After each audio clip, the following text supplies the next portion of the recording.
ఇంకోటి అది ఉంది కదా పసుపు వేసేయచ్చు ఒక సైడ్. ఓన్లీ ఇవే ఇన్నే చేస్తాం.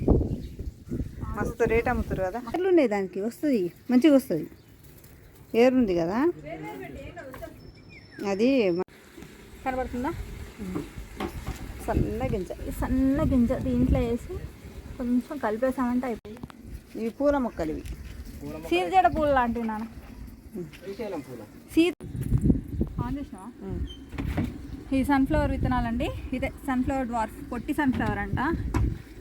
ఇది అక్కడ కూడా మంచిగా అరేంజ్ చేసింది చూడండి. కాకపోతే దీంట్లో మంచిగా ఆకుకూరలు పెట్టుకుంటే బాగుంటుంది. ఆకుకూరలు దాంట్లో వేసేద్దాం. సో ఇక్కడ ఒకటి ఖాళీగా ఉంది, ఇక్కడ ఒకటి ఖాళీగా ఉంది కదా. దీంట్లో ఇది మొత్తం ఇది కంపోస్ట్ అండి. పైన వచ్చినటువంటి ఆకులు అవన్నీ పోనివ్వకుండా అలాగే పెట్టించినాం అనమాట దీంట్లో. దాంతో కంపోస్ట్ అయిపోయింది. అదే